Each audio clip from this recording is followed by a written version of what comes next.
gun lovers. And more protests and arrests at the Olympics as they get underway. Right now on the News at 10.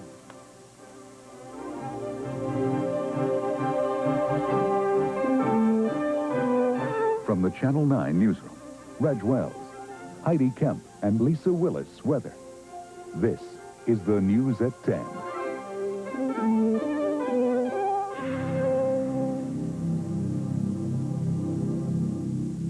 A special police task force has been formed tonight to investigate an ugly incident of anti-Semitic vandalism. The target, a synagogue in Brooklyn. As Robert Gilmartin reports, the house of worship was nearly destroyed by fire and priceless religious objects were damaged. It was a crime of hate. A Jewish synagogue, one not marked from the street, an arsonist target. But it wasn't just a fire. It appears the arsonist wanted to desecrate the temple. There were 6 Torahs inside. Each takes years to hand transcribe. They were unrolled on the floor, ripped apart, and burned. And throughout the house of worship, 15 swastikas, symbols of Nazi atrocities, scrawled on the walls. Use the word bias if you like, but a hate crime that was probably perpetrated against that building only because it's populated by Jews and for no other reason. Whoever committed the arson knew what they were doing. They knew which books and tablets to desecrate that would most upset this Jewish congregation. Because it was the Jewish Sabbath, Orthodox congregation members did not want to be photographed and asked that cameras be put away until religious Jews left the area. Members of the city's anti-bias unit went door to door looking for information. Some people had tears in their eyes. Their religion had been attacked. Its books burned. Even the holy book called a Talmud had a swastika sprayed on it. The arsonist even violated a Jewish belief that the word God not be written. Personally, saw your response, and I saw the tears in your eyes when you saw the Torah laid over the floor, and probably deep down you probably had very bad feelings. The arson of the synagogue occurs between the 2 holiest days on the Jewish calendar, and the destruction of the Torah is so serious it will have to be buried in a casket in a full Jewish funeral. In Brooklyn, Robert Gilmartin for the News at 10. Also in Brooklyn tonight, police are investigating a drug-related shootout that claimed 4 lives. Police say 2 women and 2 men were found shot to death in a housing project in the East New York section of Brooklyn last night. It's not immediately known how long the victims had been dead. Police say a large amount of cash and cocaine were found in the apartment. Workers at a South Jersey hospital got an unexpected delivery this morning.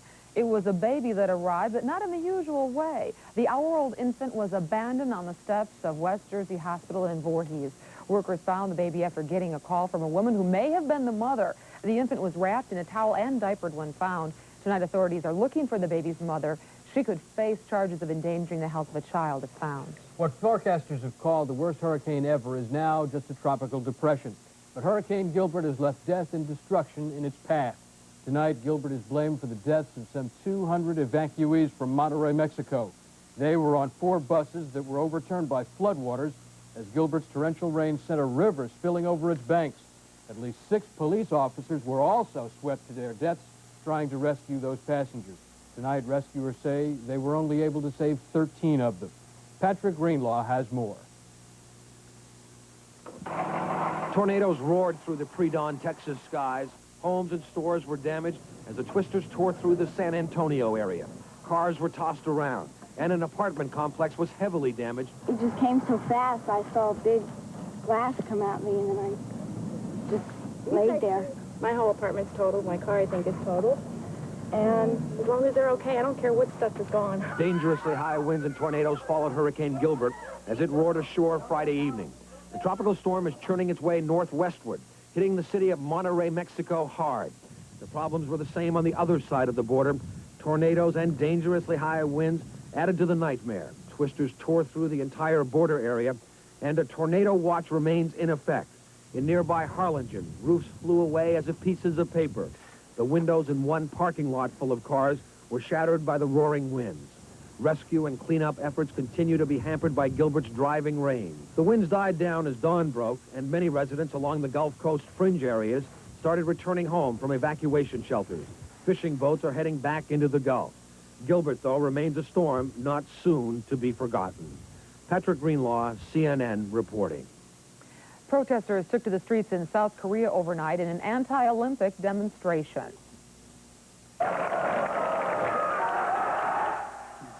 Soon after students began their protest, officers charged them, making about a dozen arrests. The students want South Korea to co-host the Olympics with North Korea to help unify the countries. North Korea is boycotting the Olympics this year after International Olympic Committee refused the co-host proposal.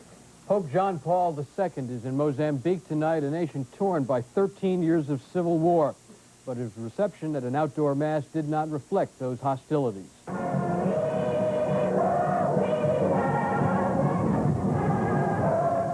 Some 50,000 people turned out for the services. The Pope blessed victims of the war between the resistance fighters and the Marxist government of Mozambique, and he called for reconciliation between the opposing forces there.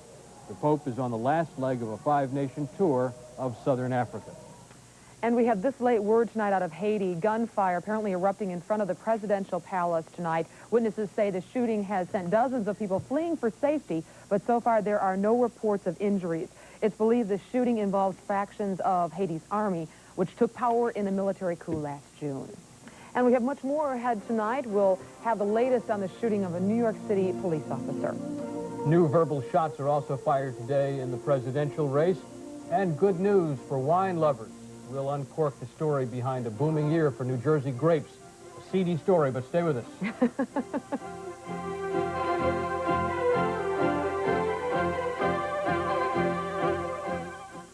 In the hands of an artist, beautiful wood becomes beautiful furniture. Roma Furniture. 10 floors of magnificent ensembles, both international and domestic. Many designs created exclusively for Roma. From the classic to the contemporary. All at a price you can afford. Roma Furniture. Grand Street, Manhattan, Bay Parkway, Brooklyn, Rockville Center, Long Island, Victory Boulevard, Staten Island. Open Sundays. Free parking. Hi, friends. Big Al Teresco here at the world's largest auto land in Springfield, New Jersey. We're out to sell 2,000 new vehicles to make room for our 1989 inventory, and our managers will be making crazy, incredible deals on 1988 Chrysler.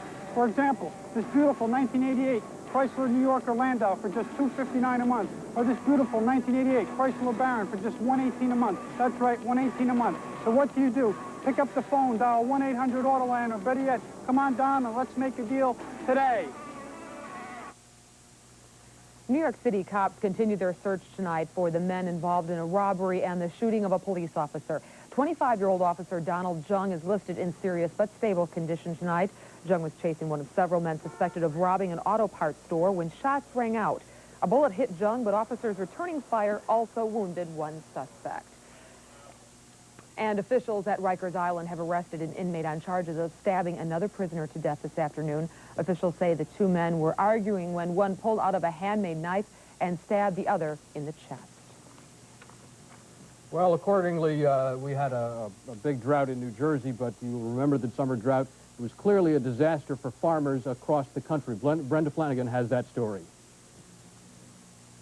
This summer's hot, dry days blistered tomatoes, withered corn, and prompted a disaster declaration for the hardest-hit farming counties. But many grapevines flourished in the scorching weather. This year, it seems that we've probably had about a 40–50% increase as far as volume in the grapes themselves. With their deep root systems, these Hunterdon County grapevines could still tap into water during the drought, and the heat actually helped grapes develop. Basically what that does is it increases the sugar. That makes for a better wine? Right. In fact, at Amwell Valley, the burgeoning harvest has overtaken the vineyard's capacity to store and ferment all this grape juice. Today, for example, I'm going to deliver 400 gallons of juice to a winery, and I only took that off of about 3/4 to 1 acre of land. That's 3.5 tons of fruit from the same acreage which last year produced nothing, because then wet weather encouraged a shriveling fungus called black rot. But this season's dry heat minimized that problem. 1988 going to be a good year? Yes, like 1982 was the same. It was a drought year also. The Fishers expect to grow 75% more in revenues this year than last year, ironically all due to hot weather that has other farmers applying for disaster loans. In Ringo's, I'm Brenda Flanagan for the News at 10. Presidential candidate Michael Dukakis and George Bush took their campaigns to opposite sides of the country today, but it was Michael Dukakis who did the firing first. It was Michael Dukakis who took the offensive today. Dukakis rallied campaign workers in California, by trying to reclaim the environment as his issue. He unveiled plans to elevate the Environmental Protection Agency to cabinet-level status if elected. And he also took a political swing at rival George Bush, calling him a born-again environmentalist. With just weeks to go before this year's presidential election, George Bush is running around the country saying he's an environmentalist.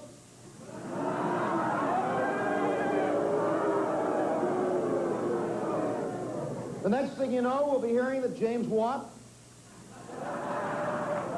and Ann Gorsuch and Rita LaBelle are environmentalists too. Bush, meanwhile, spent the day claiming territory Dukakis had already staked for himself, immigrants. He attended a ceremony to ring in the 201st anniversary of the signing of the Constitution. That event came at swearing-in ceremonies for 170 new Americans. Bush took the opportunity to praise the contributions of immigrants during the country's first 100 years. Throughout our 2 proud centuries of existence, America's greatness has been forged by the talent and the hard work and the hopes of those who have come to our shores. Bush didn't make any partisan remarks at the ceremony. He says he was there as the vice president today. And coming up next, we will have the blowout in Boston with the Bronx Bombers, so stay with us. It's coming up in sports. Stay tuned.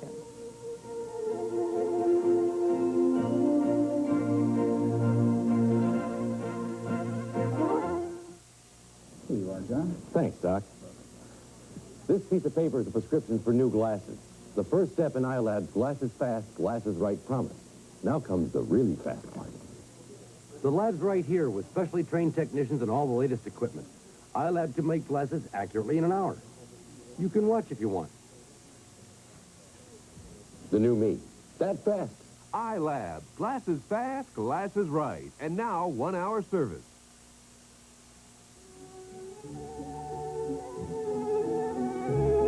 Cut.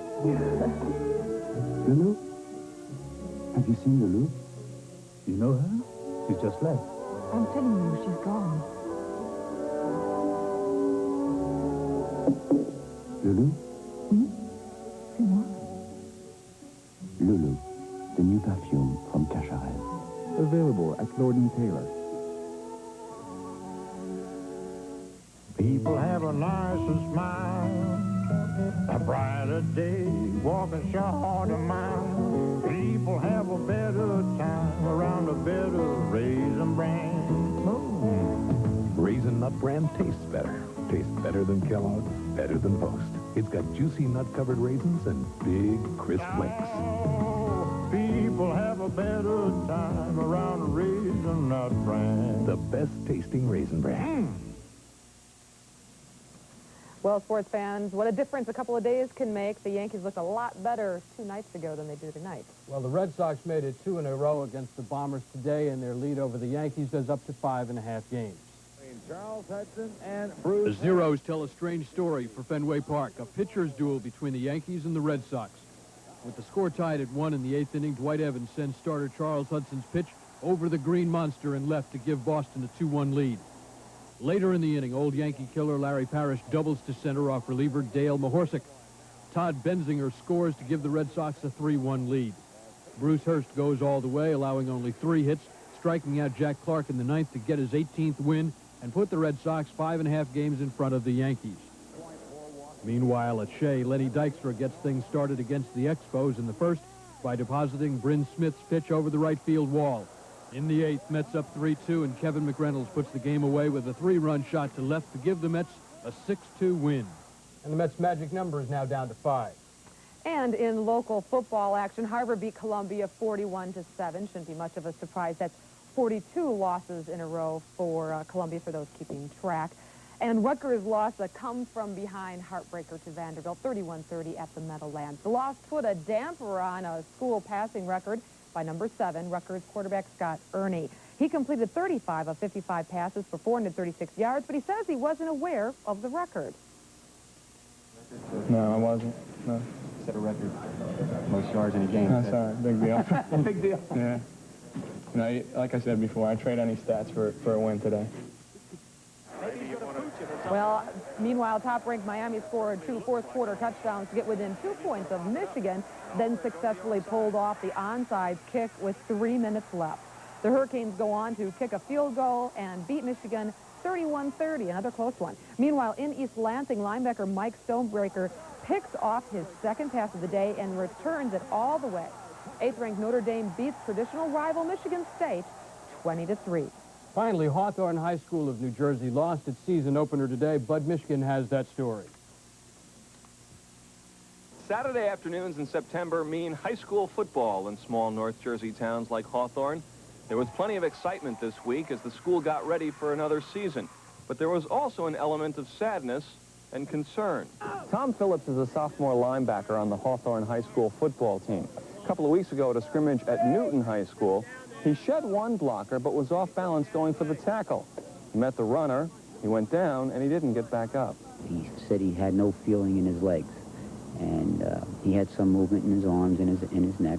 But as soon as he said that, we just checked for feeling, and he couldn't feel anything, and we just remained there, had him stationary, and called for the medics. Tom Phillips had suffered a crack of 2 cervical vertebrae. He was paralyzed from the waist down, an injury that shook up his young teammates. The team, first of all, was all mixed up. They didn't know whether they wanted to come out and play, they wanted to continue playing, or they just, wanted to sit out because they might think it would happen to them. The next day, we just called a team meeting, and we didn't have any practice. We just, we talked about it. The first time we did attempt tackling, I think a few of them, laid back a little bit. But as they stopped popping the pads a little bit more, the feel went away. The players received counseling from the school and gradually came back to practice. But many of them, like Phillips' close friend Joe Amoruso, are still asking a lot of questions. At first, when I heard about it, I kept saying to myself, why it happened to him? And, after a while, I thought to myself, these things happen in life. It doesn't only happen to me, and I just have to deal with it and, help him as much as I can. Hawthorne's high school team has won 4 league championships in a row. But this year has a special meaning, because this year the season is dedicated to Tom Phillips. In Hawthorne, Bud Michigan for the News at 10. Tom Phillips is undergoing rehabilitation at the Kessler Institute in West Orange. The Hawthorne community has established a fund for donations to buy medical equipment for the young man. The address is Thomas Phillips Fund, Post Office Box 331, Hawthorne, New Jersey, and the zip code there is 07507. Okay, we certainly wish him the best. In medical news, a lot of people these days are taking fish oil pills to reduce high cholesterol levels. But as Dr. Dean Adele reports, they may be making a mistake. When you find out you have a high cholesterol level, you've got a choice. You can cut out saturated fats and cholesterol in your diet. That's a lot of hard work. Or you can take any one of a dozen cholesterol-lowering pills on the market. Some are prescription drugs, but the most popular are the over-the-counter pills, like fish oil. And why not? After all, the omega-3 fatty acids found in fish oil have been shown to lower cholesterol, right? Well, you're not going to like this, because all the studies that have been done on cholesterol and fish oil have been done on people with normal cholesterol levels. But it's people with high cholesterol levels that have been gobbling up the fish oil pills. So what about that? What if you studied high cholesterol levels in fish oil? Scientists have just done that, and the news isn't good. Researchers gave half a group of people with high cholesterol levels fish oil capsules. The other half got capsules of safflower oil. After a month, the group taking fish oil actually had higher levels of blood fats and cholesterol, which went up 14%. In this case, an average of almost 40 points. The researchers conclude that fish oil may have an adverse effect on people with high cholesterol levels. And since those are the very people most likely to turn to these capsules, a warning is in order. The fish oil quick fix may be too good to be true. I'm Dr. Dean Adele. And there's still a lot ahead on the News at 10. Lisa will tell us when the rain will go away. And we'll take you to the Steuben Day Parade. Stay with us. Dr. Edel is sponsored by Nuprin. The pain was awful. I heard all over. The doctor said nothing was broken. He gave me a different medicine. It's in these little yellow pills. Nuprin got rid of that pain. No one else. It works great on my tough headaches. Nuprin.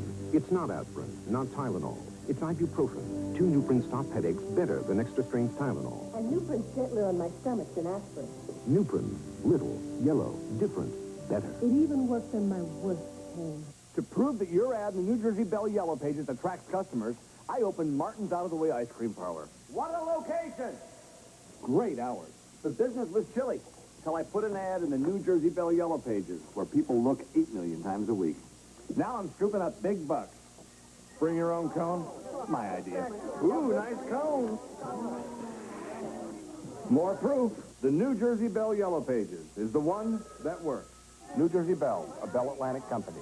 Fall is here, same old thing, same old rut, same routine.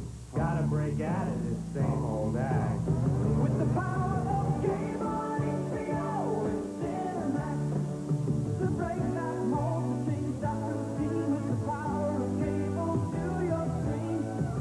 The power of cable, HBO, and Cinemax. Call your local cable company today. Come on, New York City, do that kick.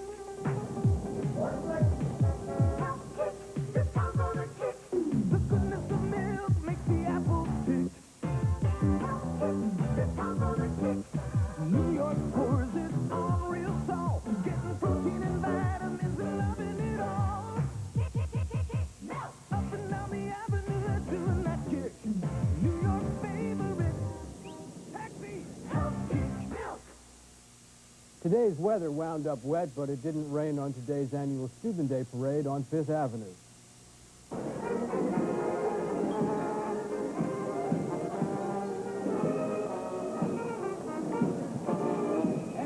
Gathered for the annual celebration of German-American heritage. It is named for Frederick William Augustus Steuben, a German soldier who helped train American soldiers during the Revolutionary War. Well, it didn't rain on the parade, but it got a little wet later on. It did. We had varying amounts of rain throughout our tri-state area. Places like Albany had just over 1/4 of an inch. Newark had just about 1/4 of an inch of rain. But then, say, LaGuardia, nothing. So, I mean, you know, it... Well, that's certainly nothing. No. Well, anyway, as far as our forecast goes, we've got cloudy skies. Now the good news is the rain is tapered off, finally. Temperature 61 degrees at Newark. Humidity way up there at a muggy 85%. The winds are southerly, as they pretty much have been all day at 10 miles per hour. And right now the barometer is falling, but only slightly. Here's our satellite picture in motion over the past couple of hours. And I think probably the most pressing question is, where is Gilbert, or what was Gilbert? Right now it's located, the central area of it, what used to be the eye, is now down in the north-central area of Mexico right now. It is considered not even an existence of a hurricane anymore. It's called a tropical depression, an area of low pressure circulating down there. However, though, the feeder bands and the storms associated with it in the central portion of Texas, especially the south-central portion, have continued spawning tornadoes through the day. Anywhere from our calculations between 8 and 15 tornadoes in the San Antonio, Texas area, as well as various other communities in south-central Texas, as well as rain. Our reports range from Monterey at 8 inches to other communities in the south-central Texas area to 15 inches. So it was a pretty intense storm that landed late yesterday. Fortunately, though, keep our fingers crossed, and there will be no more tornadoes associated with it. That's the problem right now. However, the clouds that you're seeing right now over our tri-state area are not associated with this tropical depression. It was a warm front that just sort of formed over the northeastern section of the U.S. It kind of collided, the warm air collided